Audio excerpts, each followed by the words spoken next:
जन्माष्टमी पर अगर आपने यह उपाय कर लिया तो मैं ईश्वर की सौगंध खाता हूं, आपके घर से गरीबी दूर भाग जाएगी, आप रातों रात माला माल हो जाएंगे। मैं भगवान कृष्ण की सौगंध खाता हूं। इस वीडियो को अंत तक देखें। आपका भाग्य ना चमक जाए तो मुझे बताना, लेकिन वीडियो पूरा ही देखना, एक लाइक जरूर करें। अगर आप भगवान कृष्ण से प्यार करते हैं, लड्डू गोपाल से प्यार करते हैं, राधा रानी से प्यार करते हैं, तो एक लाइक जरूर करना। जन्माष्टमी बार बार नहीं आती। सच्चे दिल से कमेंट बॉक्स में लिखे राधे राधे, जय श्री कृष्ण।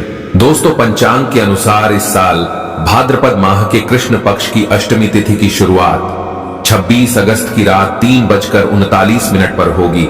27 अगस्त रात 2:19 पर इसका समापन होगा। ऐसे में 26 अगस्त 2024 के दिन कृष्ण जन्माष्टमी का व्रत रखा जाएगा। हर साल भाद्रपद मास के कृष्ण पक्ष की अष्टमी तिथि को कृष्ण जन्माष्टमी के रूप में मनाया जाता है। द्वापर में श्री कृष्ण परम पुरुषोत्तम भगवान का जन्म भाद्रपद की अष्टमी तिथि रोहिणी नक्षत्र और चंद्रमा वृषभ राशि में मध्य रात्रि में हुआ। उनके जन्म लेते ही दिशाएं स्वच्छ व प्रसन्न एवं समस्त पृथ्वी मंगलमय हो गई थी। विष्णु के अवतार श्री कृष्ण के प्रकट होते ही जेल की कोठरी में प्रकाश फैल गया। कृष्ण के प्राकट्य से स्वर्ग में देवताओं की धूम दुबिया अपने आप बज उठी तथा सिद्ध और चारण भगवान के मंगलमय गुणों की स्तुति करने लगे। दोस्तों, जन्माष्टमी व्रत का महत्व। शास्त्रों में जन्माष्टमी के व्रत को 1000 एकादशी व्रत के समान माना गया है। 100 बार गंगा स्नान करने का जो पुण्य मिलता है, मात्र जन्माष्टमी का व्रत करने से प्राप्त हो जाता है। जाप का अनंत गुना फल देने वाला जन्माष्टमी के दिन ध्यान, जाप और रात्रि जागरण का विशेष महत्व है। इसलिए जन्माष्टमी की रात में जागरण करके भगवान के भजन कीर्तन करने चाहिए। भविष्य पुराण में इस व्रत के संदर्भ में उल्लेख है कि जिस घर में यह देव का व्रत किया जाता है, वहां अकाल मृत्यु, गर्भपात, किसी भी मां के बच्चे गर्भ में नहीं मरते, गर्भ ठहरता है। वैधव्य, दुर्भाग्य तथा कलह नहीं होती।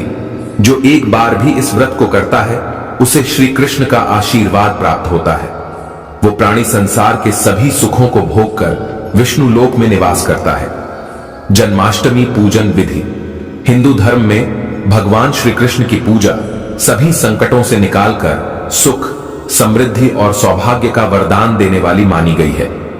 जन्माष्टमी के दिन प्रातः जल्दी उठकर स्नान आदि से निवृत्त होकर स्वच्छ वस्त्र धारण करें।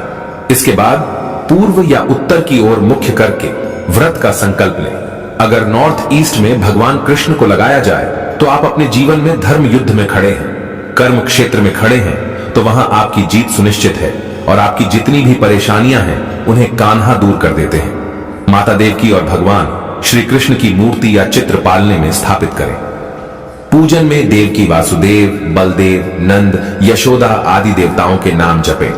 रात्रि में 12 बजे के बाद श्री कृष्ण का जन्मोत्सव मनाएं।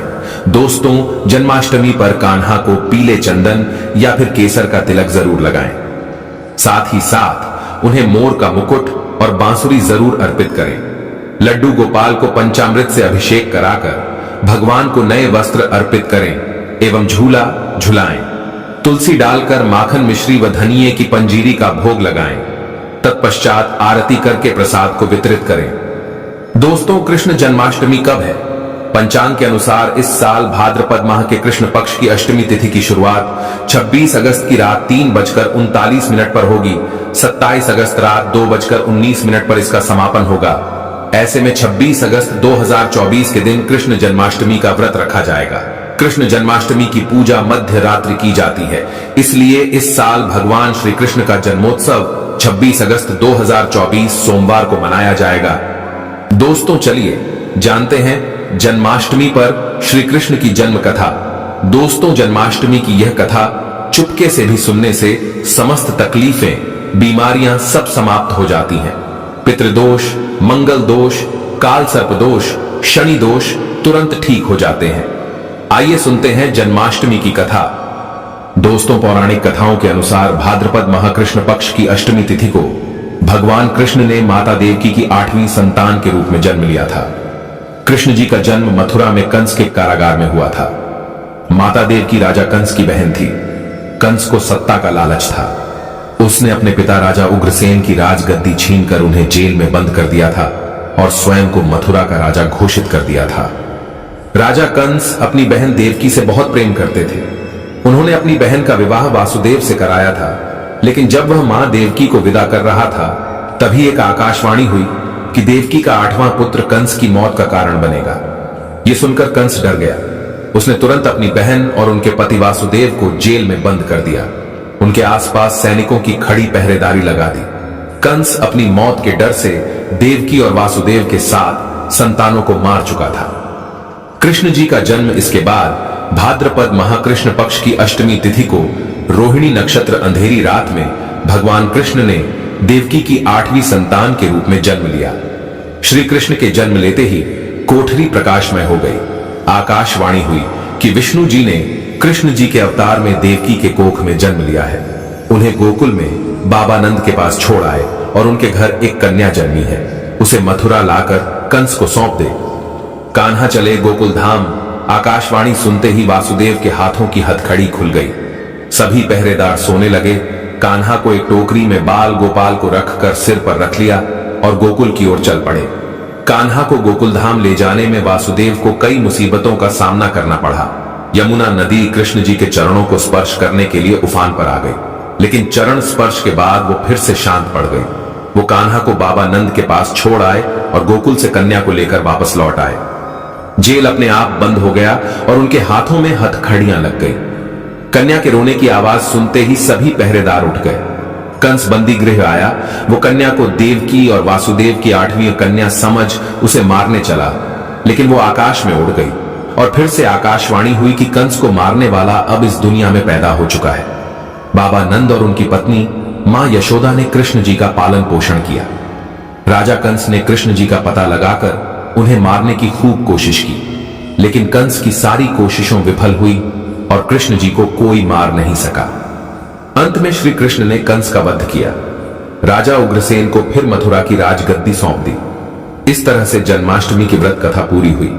दोस्तों, आगे बढ़ने से पहले कमेंट बॉक्स में अपनी राशि भी डाल दीजिएगा। यदि हमारे पास कोई उपाय होगा तो वो आकर हम आपके कमेंट के रिप्लाई में बता देंगे। दोस्तों, जन्माष्टमी पर भूल कर भी ना करें। ये गलतियां तुलसी को लेकर ना करें। ये गलती जन्माष्टमी के दिन भूल कर भी तुलसी की पत्तियां तोड़ने से बचना चाहिए।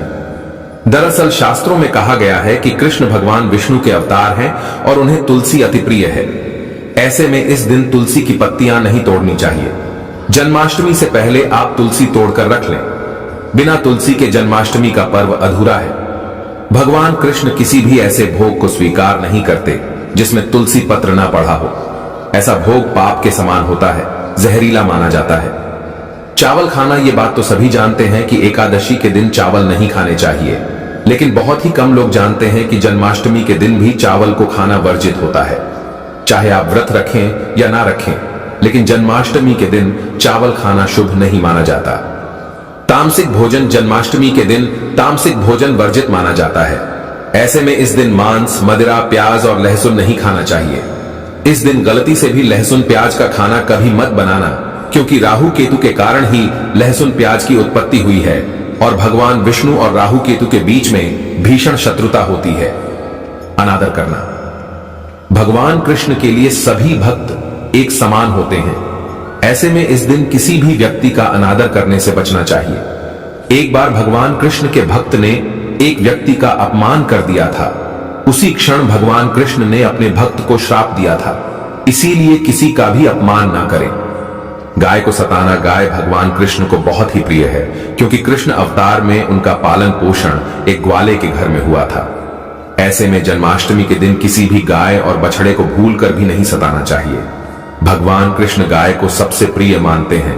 गाय माता को सबसे ज्यादा प्यार करते हैं, इसीलिए गाय को इस दिन रोटी, फल वगैरह मिठाई अवश्य खिलाएं। जन्माष्टमी के दिन केवल सात्विक खाना खाएं। जन्माष्टमी व्रत में दूध और दही जरूरी है। व्रत के दौरान ताजे फलों के शेक, लस्सी, छाछ या दूध का मजा ले सकते हैं। नारियल पानी पी सकते हैं। जन्माष्टमी के दिन पेड़ों को काटना भी अशुभ माना जाता है। श्री कृष्ण हर चीज में बसते हैं और हर चीज उनमें बसती है, बल्कि हो सके तो इस दिन ज्यादा से ज्यादा पेड़ लगाने चाहिए। इससे घर और परिवार में सुख और शांति बनी रहती है। भगवान कृष्ण सदा पीपल के वृक्ष में रहते हैं। पीपल वृक्ष पर जन्माष्टमी पर जल अवश्य अर्पित करें। इससे वो प्रसन्न जल्दी होते हैं। दोस्तों, जन्माष्टमी के दिन ब्रह्मचर्य का पालन करना अनिवार्य होता है। इस दिन पूरे पवित्र मन तन से भगवान की पूजा करनी चाहिए।